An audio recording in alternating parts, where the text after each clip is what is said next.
right, here we go. Our next guests are best friends who can commiserate over their bad, awkward, and sometimes heartbreaking dating stories. After interviewing more than 50 men and women, Erika, McCall, and Niesha Forbes decided to put their past mistakes to good use and wrote this book. It's called All Good Just a Week Ago. Funny dating stories to help you keep your head in the game. I am super happy to welcome Erika and Niesha to the Morning Blend today. Hello, ladies. Hello, Molly. You both look beautiful. I want to set something up here. First of all, Erika, you say you're 100% single. Is this still true?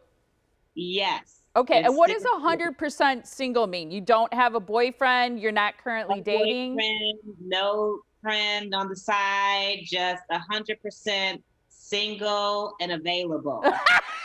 I love the way you just said that. Now, Niesha, you are married. You're married now, right? I am happily married for 3 years now. It'll be 4 years in October. Yes. Well, congratulations to you. Okay, let's get to the nitty gritty. Well, should we? Okay, first, the importance of identifying dating red flags and deal breakers. So both of you, tell me what are some red flags and some deal breakers.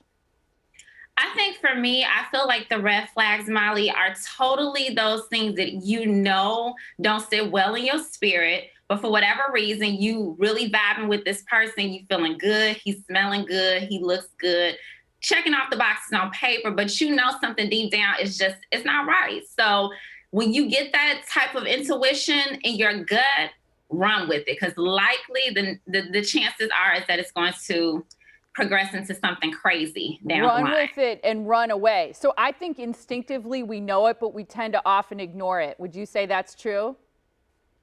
Absolutely. Okay, so what are some deal breakers? Some deal breakers would definitely be someone whose actions don't line up with their words. So following up from Niesha about those red flags, one of those red flags in a lot of the stories, people's actions did not align with their words. And so that is a huge deal breaker. You want someone who's honest, you want someone who is loyal, and there's certain things that you can see in the beginning that will show you that, okay, this person may not be for me, at least at this time. Why do you both think it's so important to be transparent when you're dating? Because I think a lot of people tend to play games maybe without even intending to, or they tend to keep some things back and not be honest, especially about their feelings. Why transparency? Because it'll put you in a position to not waste anybody's time. You know, like for me, I tell my husband everything that I thought on paper, he would probably see as a liability. I was really upfront, honest with him because I didn't want to waste his time, and I definitely didn't want my time to be wasted as well. And it worked out. Can you give me one example of something that someone should be honest about up front so as not to waste someone's time? Like, for example, if you want to have kids, is that something that you think you should say early on?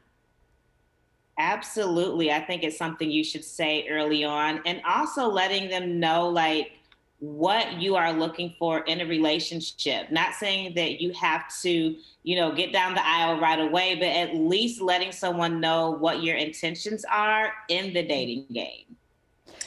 In your book, you get into what you call kingdom dating and kingdom relationships. Explain what that is and how that's a problem.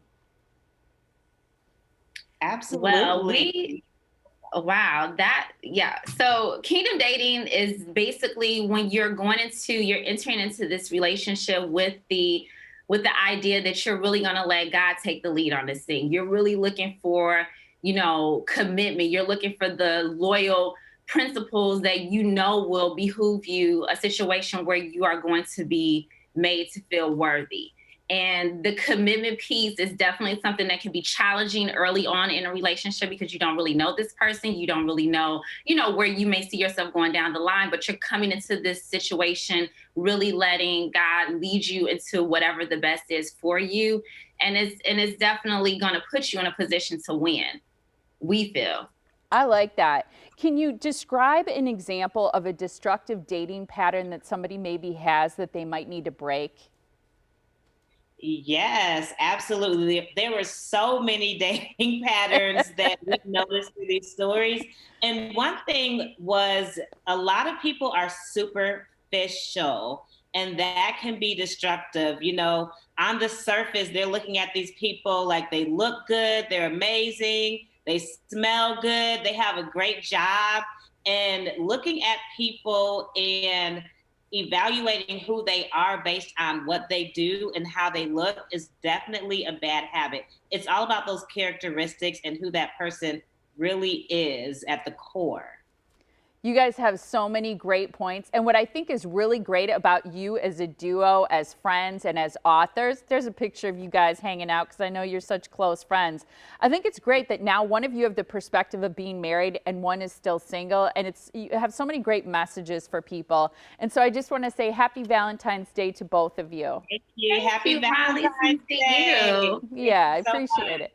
Congratulations on your book. And the book again is All Good Just a Week Ago. You can find it anywhere online or go to their website, allgoodjustaweekago.com.